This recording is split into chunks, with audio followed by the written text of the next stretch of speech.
Pero ipinagtapat naman ni Secretary Boying Remulla na talagang nagbago. Tinatanong ko kung kailan nagbago at bakit nagbago at ano yung pagbabago. Sabi niya lahat naman tayo habang tumatanda, natututo at nagbabago ang isipan.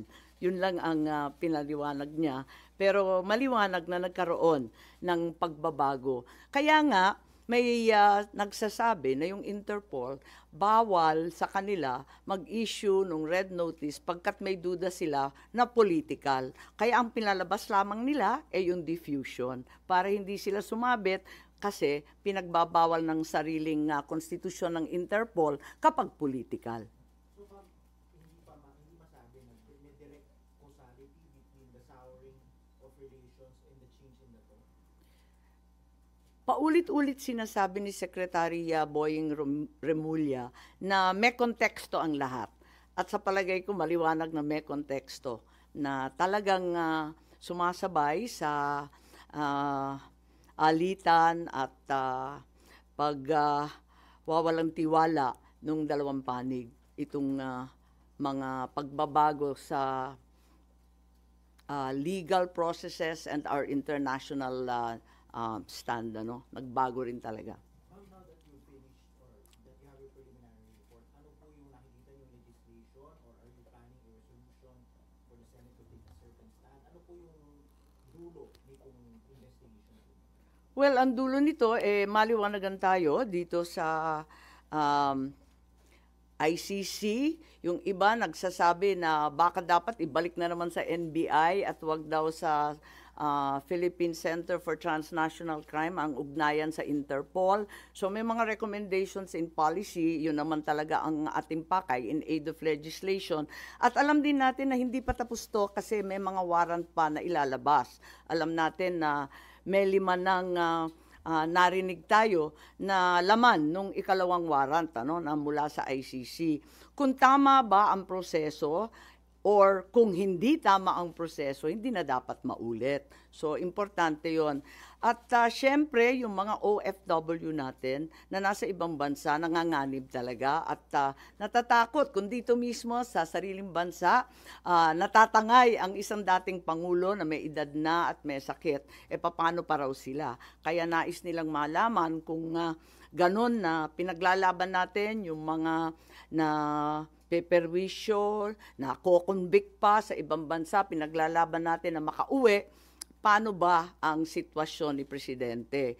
Ngayon, isa pa, medyo marami pong galit at nananawagan sa akin at tinetext ako, sinong mananagot dito sa nangyari? Kasi hindi naman po pwede na nakalusot ng basta. Ma'am, ito bang initial findings ninyo naging basis para kumalas na kayo sa alyansa o dahil sa nakalipas na dalawang political rally ng alyansa ay hindi na kayo na-mention ng Pangulo Bongbong Marcos Jr.? Kasi sinabi ko naman na talagang sa patuloy nilang pagbabanggit ng executive privilege, sub judice, ng national security, talagang parang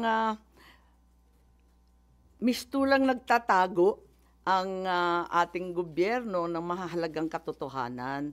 At hindi ko talaga matanggap, kaya't kinakailangan malaman natin at hayaan na lamang ako na malaya na magsiyasat para malaman ng taong bayan ano nga talaga ang mga pangyayari, kung may nalabag na batas at kung ano ang pagbabago or bagong legislasyon na kinakailangan. At tulad ng sinabi ko naman, mula pa nung umpisa ng halalan, mananatili akong independent. Dahil higit sa anumang politikal na pakinabang, dapat manaig ang soberanya ng bansa at ang tunay na katarungan para sa bawat Pilipino. So, wala kayong pag-uusap pa rin ni Pangulong Bongbong Marcos Jr.? Oo, wala. Matagal na yun. Oo. So, sa tingin niyo, minasama ng Pangulo yung pagkandak niyo pa ng hearing tungkol sa nangyaring pag-alis?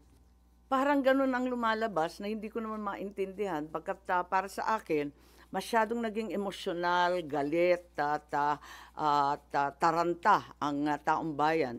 At nakita naman natin, naglabasan sa kalsada, nag-iiyakan, nagpoprotesta. Imbis na lumala pa itong sitwasyon na to, minarapat ko na alamin kung ano talaga ang nangyayari para kumalma tayong lahat at maanalisa kung ano talaga ang nangyari. Kaya lang, eto nga, hindi ko naman intensyon na anti-administration yung hearing. As a matter of fact, kung maaalala ninyo, halos lahat ng testigo galing gobyerno. Hindi ko naman alam yung mga sagot nila. Kaya nga ako nagtatanong kasi hindi ko alam yung sagot. Malay ko ba kung anong sasagutin nila? Nung hindi sila magkasundo at hindi tumutugma yung mga sagot nila, hindi maganda yung itsura ng pamahalaan, nagalit yata sa akin na nabunyag yon sa aking hearing. Po. Nasira ang relasyon niyo ng presidente because of that. Hindi, matagal na kami hindi masyado nag-uusap, maraming humaharang, matagal na, oo. Nakikita ko lang pag public events, oo. At saka mabilis lang yon, maraming tao, ganun. Nasabi niyo, kaya ka nag-conduct ng hearing kasi nga lumalalim na yung divisiveness sa Yes. bansa. Pero dun sa naging result ng inyong hearing, sa tingin niyo mas lumalim pa instead na ma-address? Lumalim ang emosyon in the sense na nakita nila na maraming pagkakamali, at least yung tatlo na binanggit ko, na paulit-ulit na rin lumalabas sa social media. Kung tutuusin, very contrapuntal na siya, very anticlimactic na siya. Kasi paulit-ulit na yung lumalabas pati sa mainstream. Lumalalim ang ating kaalaman at mas lalo tayong nagagalit kasi labis-labis na ang dagok sa ating soberanya. At nababalitaan natin, labas-masok ang Amerika. Kahit hindi EDCA sites, ang katutak pa daw na Typhoon missiles ang pinapasok. Labas-masok din ang China sa ating karagatan at sa West Philippine Sea. Ngayon, dinadampot na lamang ang mamamayang Pilipino at dinadala sa The Hague. May natitira pa ba sa bansang Pilipinas? Nakakaawa naman tayo kung ganyan. So, kung lumala, sa palagay ko, lumalim ang pag-uunawa ng taong bayan. I think yun ang kontribusyon.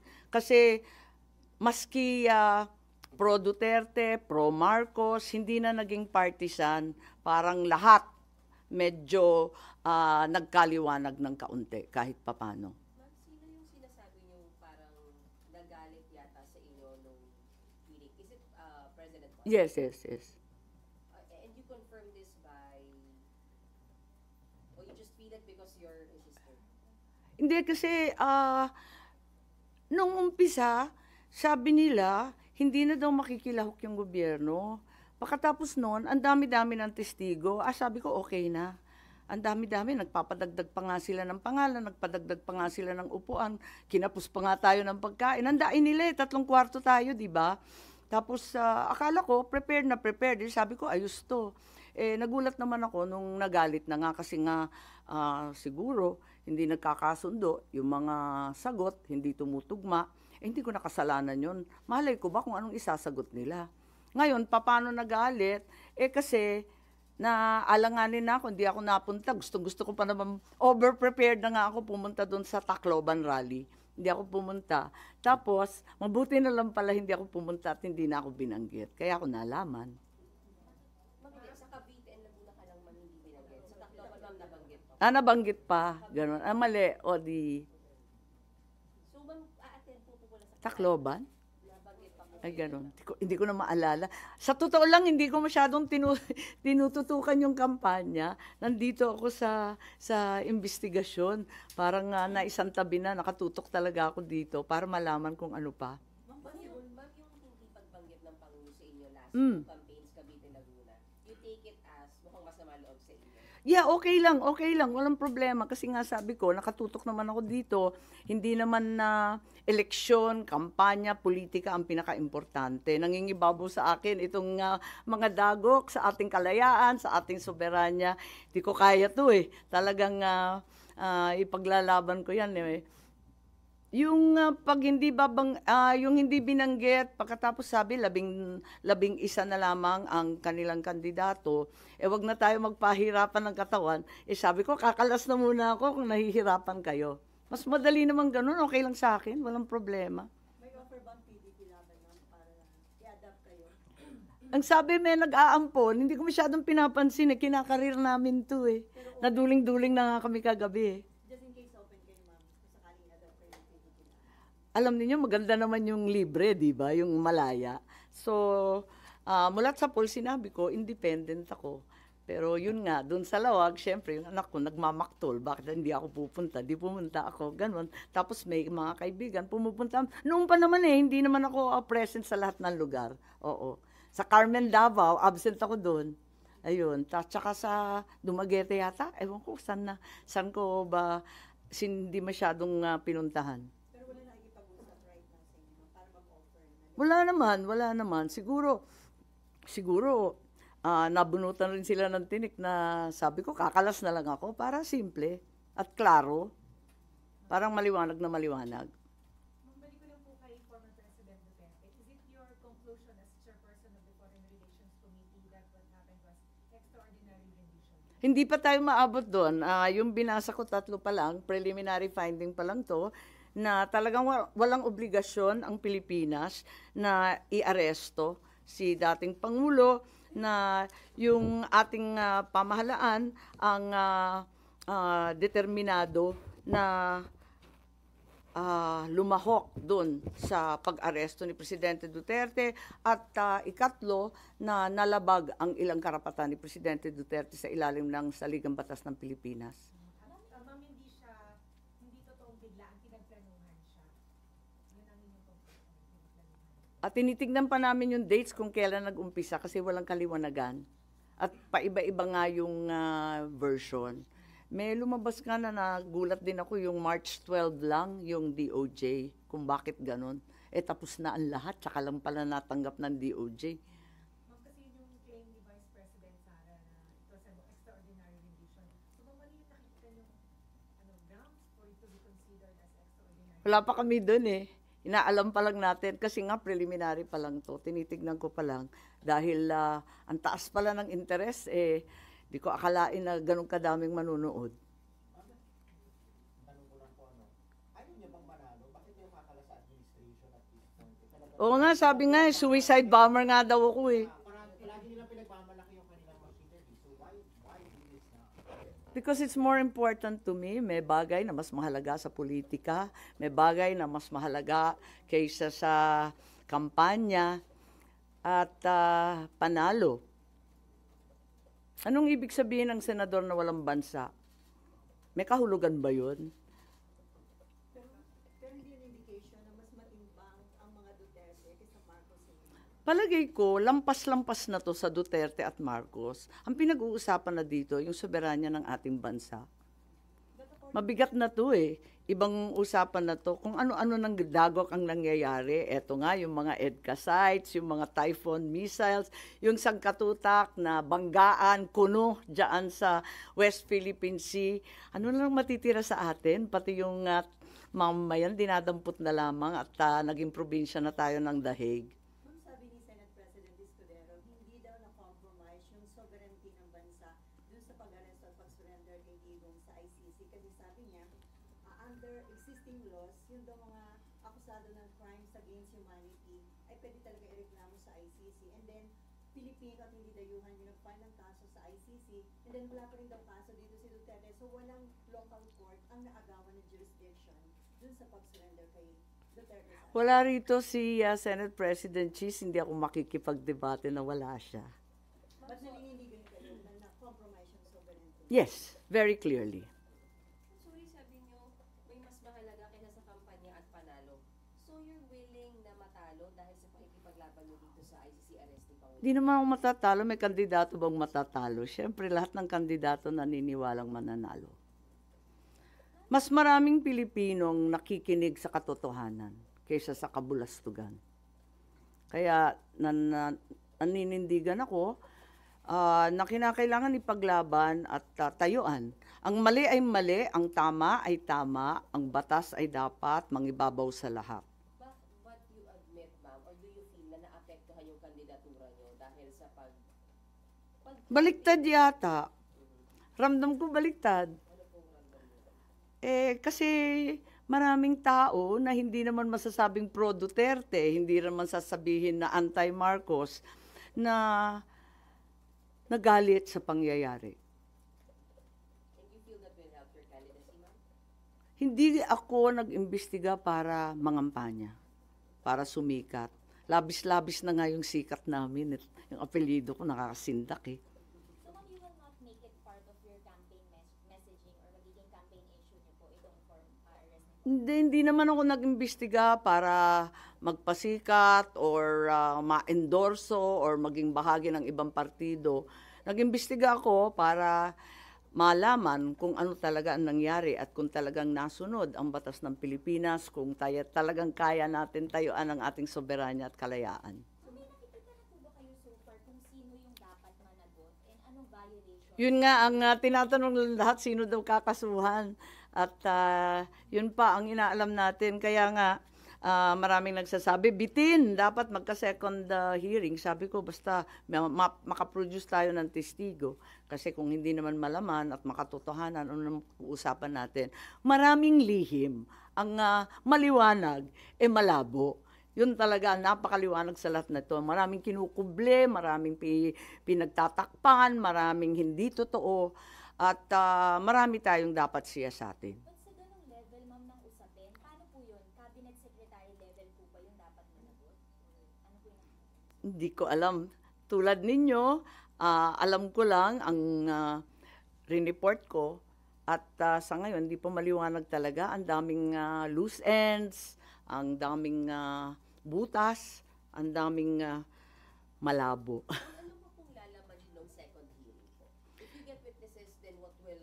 Well, unang-una, magkaliwanagan dun sa sinasabi ng international law, hindi naman pangkaraniwang practice yan, hindi naman araw-araw na yan ang pinapractice ng abogado, kinakailangan siguro yung ex-justice, yung mga framers ng konstitusyon, ang dating mga mambabatas, hindi ko alam, or else yung mga expert din sa international law, pagkatapos nun yung iba pa. Maraming nagsusulat di ba? Pero pag nabasa mo yung pahayagan, parang hindi naman sila neutral, parang lahat may panig, iniiwasan natin yon hanggat kaya. Pagkatapos noon, yun nga, yung katulad ng sinabi ko kanina, yung mga OFW, gusto malaman kung talagang maipagtatanggol ba natin sila. Eto na nga, dito sa Pilipinas, paano pa daw sila nagkakayod at naghahanap buhay sa ibang bansa. Kayang-kaya silang kunin. At saka yung mga nakakulong, makakauwi pa daw sila. Paano ba? Tapos, yun nga, sino mananagot? Maraming tanong pa rin talaga. Ma'am, nung na-elect si Bongbong as president, sabi niyo, ito yung chance to redeem yung pangalan ng mga Marcos. Considering dito sa issue sa pagka-aresto kay dating Pangulo, mariredeem pa ba? O sa tingin niyo nalagay sa Well, nanghihinayang ako, hindi lamang para sa pamilya namin, kundi para sa ating kasaysayan, no? Kasi nagumpisa sa amin nung EDSA, pagkatapos noon, 'di ba, nakulong din si Presidente Erap, si Presidente GMA, nahinto lang kay Presidente Duterte. Eto na naman, naaresto na naman. Umpisa na naman ba natin itong siklo ng paghihiganti, ng balikan, kapag wala ka na sa kapangyarihan, babanatan. Parang ako'y naaawa sa Pilipinas. Kung ganito na lang tayo, paano pa tayo uunlad? But you're still hoping na matapos ni Bongbong Marcos yung kanyang term ng maayos. Siyempre, oo. Pero ang dami ng problema talaga. Pero ma'am, yung banatan na sinasabi niyo, di ba nagsimula yung banat galing sa dating presidente kasi started yung nasa timeline din yun na sinimulan niyang banatan si Pangulong Bongbong Marcos. Tignan natin ng maigi kasi naaalala ko, andito ba yung kodigo? Meron rin kasi nag-umpisa yung kay VP Sara. Kasi nag-umpisa yung kay VP Sara noong July 2023. Hindi ako abogado ni VP ha, pero tinitignan ko lang yung date, nandyan sa timeline. Can we please go to 5 July 2023? Ayun. Parang nag-umpisa, doon nag-umpisa sa July, nung humarap sa Kongreso. At yung confidential fund na dinidikdik, uminit ng September, October, ayun. At parang tulad ng sino mang ama, nagalit na siguro si Presidente Duterte. At nung 28 January 2024, ayun na. Nagwawala na siya sa Davao. Matignan ninyo yung mga date na, kaya nga ako naglagay ng timeline, sabi nga nila, dapat yung timeline, yung mga legal lang. Pero hindi natin maiiwasan na may kinalaman to sa mga pangyayari dito sa Pilipinas. Ma'am, honestly, Yung ating timeline ang magsasabi kung sino talaga ang nauna. Tulungan na lang ninyo ako na dagdagan pa to, i-fill in the blanks at buuhin. Yes. do you fear na yung nangyari kay dating Pangulong Duterte, posibleng pangyari din sa pamilya nyo na ma-ICC din kayo once you're not in power anymore? Kasi nangyari sa dating presidente. Yun na nga ang sinasabi ko na nakakahiya itong nangyari. Apakalungkot natin bilang Pilipino para tayong failed state. Hindi naman siguro, andyan pa rin ang ating mga husgado, magagaling ang ating huwes at abogado. Bakit naman tayo nauwi sa ganito? At tulad ng sinabi mo, kung nangyari minsan, pwedeng maulit. So you fear, you worry na baka mangyari din sa inyo, ma'am. Pag hindi na Pangulo yung kapatid niyo. I think it's speculative. Fear is hard to express at this point. Ma'am, si JPE may warning doon sa mga OFWs na kung daw makikinig doon sa panawagang zero remittance kasi pwede daw yung Congress i-cancel or suspend yung mga At ako, nararamdaman ko ang paghihimutok ng ating mga OFW. Ramdam na ramdam ko. Kaya nga, mahalaga itong pagsisiyasat para una, malaman natin kung karapat-dapat ba ang nangyari kay Presidente Duterte at kung sakali maiuwi pa ba natin yan. Ikalawa, kung ano ang magagawa natin para sa mga OFW natin na napipinsala o di kaya na paghahatulan doon sa ibang bansa. Pero yung paghihiganti na babanatan mo rin ng tax, ng yung mga travel tax na sinasabi at yung iba pang benepisyo, wag naman, wala namang ganunan, pambihira naman. Sila na nga nagbubuhay ng ekonomiya natin, sila pa ang uupakan natin. Hindi naman yata tama yun. but you're hoping na sana wag nilang gawin yun kasi ang maapektuhan hindi lang yung family nila kundi economy natin. Well, naintindihan ko sila to what extent na talagang gagawin nila, hindi ko alam.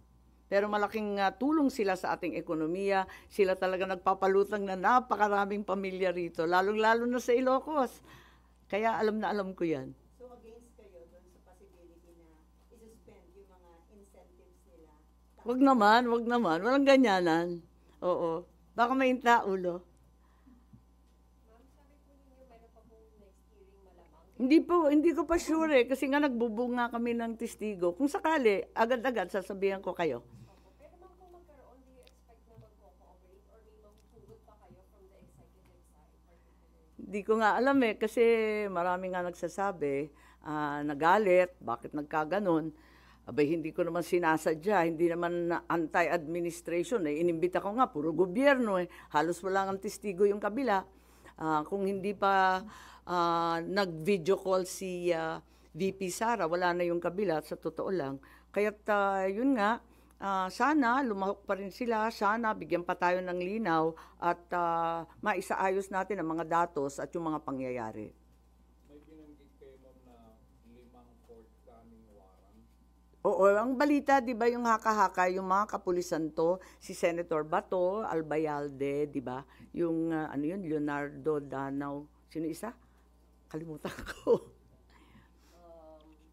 Albayalde? Hindi, 5 eh. Oo, Leonardo Mata Danao. O, tama, 5. And then Bato, oo. Ang alam ko, 5. 5 nandun sa warrant. Pero chismis lang yun, hindi pa lumalabas. Kaya hindi ako mag-group effort base sa chismis. So you're hoping din na wag silang umantong kagaya ng nangyari kay former president. Isa pa yon, yun nga ang isang dahilan na si Senator Bato nagpaabot na gusto rin niyang lumahok sa hearing at kung sakali may second hearing. Sabi ko, hindi pa sure. At abala ang lahat kung ito ang nangyari sa dating Pangulo, anong mangyayari sa mga kapulisan. at sa pangkaraniwan tao kung madali sila ng iba't iba pang warrant. Kasi alam natin na hindi naman ito nag-iisa kundi tuloy-tuloy. Ma'am, do you agree with opinions, for example, ni Senator Bongo na medyo late na yung hearing kasi nandun na nga si former President dun sa Netherlands, too late the hero daw po? Well, sinagot ko na rin yan. Naintindihan ko naman si Senator Bongo. Malapit na malapit siya sa ating Pangulo at matindi ang kanyang dinadamdam. Ano? Pero para sa akin, sa hinaba ng panahon na nawala yung tatay ko sa ating bayan, nakikita ko na kailangan wag susuko. Dapat ipaglaban pa rin kahit ilang taon yan. Hindi namin nauwi yung tatay kong buhay. Sana ito naman matagumpay tayo, maiuwi si Presidente Duterte. Isa po sa mga nakikita niyo pwedeng maging result ng hearing or goal niya is para maipauwi si former President? Well, para sa akin, at narinig ko si Presidente Duterte, tulad ng ama ko pareho nilang sinasabi, haharap ako sa anumang kaso at paglilitis sa Pilipinas. Pero kapag sa ibang bansa, hindi ko kakayanin yon. Kasi syempre, yung tatay ko, di ba, dinala rin sa US. Ayun. Sabi niya, ayoko. Dapat sa Pilipinas, iuwi ninyo ako, haharapin ko yan. Ganun din ang sinasabi ni Presidente Duterte. Kaya daw niyang sagutin lahat yan, basta dito sa Pilipinas, sa husgadong Pilipino. Sasagutin daw niya at papayag siya malitis. Pero ano po yung nakikita niyong way na magagawa po nung Senate Committee on Foreign Relations or ng Senado para mangyari yun kung mapauwi siya? Hindi ako yung abogado niya So, ang nagagawa lang ng Senado in aid of legislation, oversight, kung ginampanan ba ng lahat ng ahensya ang trabaho nila, lahat ng tungkulin ba, ang karapatan pang tao ba na ibigay, lahat yun. At kung kinakailangan, papalitan ba natin ang sistema ng ICC, Interpol, ng Philippine Transnational Crime, at saka nung RA 9851, yung extradition treaty na pagkaluma-luma, sinulat pa ng tatay ko. Maraming batas kasi na palibot dyan Ma'am, bukas na yung 80th birthday ni PRRD. Do you have any message sa dating Pangulo? Well, syempre, happy birthday. Matindi rin yung umabot sa 80 years old. At sana makauwi na siya. At higit sa lahat, syempre, gusto kong pumunta sa The Hague. Kung papayagan ako, dadalhin ko yung cheque na 10,000 pesos. Kasi expanded centenarians, qualified na siya. 80 anyos na. Hindi, biro lang. Wala lang. Kasi di ba ako nagpasa nung bill na yon, kaya nagbibiro ako, pwede na pala ito. No. Wala. Sabi naman ni Presidente Duterte, wag na kayo pupunta rito Kung hindi rin nyo balak ako samahan sa loob ng selda, wag na. At hindi rin tayo magkikita. Meron po bang sense of urgency dun sa findings ng Committee on Foreign Relations given na meron nga pong baka sumunod pa na warrant para kung ano man po yung nangyari dun sa situation ni former President Duterte, hindi mangyari sa kanya? Tama. May urgency talaga kasi alam nga natin may second, may third warrant pa raw. Kaya kinakailangan mabunyag na lahat ng pagkakamali at wag na kailanman maulit. At kung kinakailangan paltan yung polisiya, yung batas, tignan na natin at magkasundo tayo para maiwas to. Ma'am, do you think yung ICC nagamit as a political tool against the enemies of the administration? Naku, mahirap pa mag-conclude ng ganon. Pero kayo na ang humatol. Pero yung mga cases, sir, na-i-file yun, during the time pa ni Duterte. Sorry? Yung mga sinauna, yung timeline nga, ang aga nag-umpisa, di ba? 2017, 2018, kulang pa nga yan. Hinaba-haba niyan Kulang pa nga Nag-umpisa tayo 2019 na, withdrawal from the ICC. Actually, mas maaga pa yan Kasi, di ba, nag-umpisa sa preliminary investigations at yung pagbabala nila na pupunta sila rito. Ma'am, may chance pa ba na magkaayos kayo ng Pangulo? Lagi naman akong nandito, lagi naman akong manang, hindi naman ako nagbabago kailanman. At mula pa nung bata kami, parati naman siyang pinagbibili ng tatay ko na alalayan. Ang problema, hindi ko na magampanan. At maraming humaharang, hindi nakikinig, hindi ko alam. But you're saddened. Of course, it's not the ideal situation at all. Tanungin ko lang, bali ang stand nyo is Hindi naman siguro. Independent lang, mahirap pumanig eh. Nung umpisa pa lamang ng eleksyon, no, nung October pa lang, sinabi ko na maging independent ako. May partido ako kasi NP ako, pero ayokong pumanig sa isang grupo laban sa kabilang grupo. May masamang pakiramdam ako siguro nung October pa na mauuwi ito sa Bardagulan. Hindi ko maalam na mauuwi sa ano bang tawag dyan, sa pagtangay ng isang dating Pangulo sa ibang bansa. Mas malala ang nangyari kesa sa inaakala ko. So, ano nagbibigay yung direction ng bansa under the leadership of your brother? Kinakabahan ako. Kinakabahan ako kasi ang tao hirap, ang tataas ng presyo, hindi natin natututukan at imbes na yung problema ng mamamayan ang pinag-aabalahan, nauuwi tayo sa sobrang daming politika yata. Ba't ba tayo nagkaganito? Kasi dinami-dami ng issues, ng gasolina, dami-daming problema. Bakit tayo napunta sa toxic politics ulit? Ma'am, kinakabahan kayo na napupunta sa ibang direksyon, maling direksyon. Hindi panatag ang kalooban ng taong bayan. Maliwanag yun. Maraming hindi... Kalalabas lang ng World Happiness Index, di ba? Andun sa World Happiness Index, di ba? Na dapat happy yung tao, kayang kumain, lahat ng basic services na ibibigay, walang korupsyon, at naniniwala sila sa mga kapwa nila, naninindigan sila para sa kanilang gobyerno. Marami doon kulang sa atin.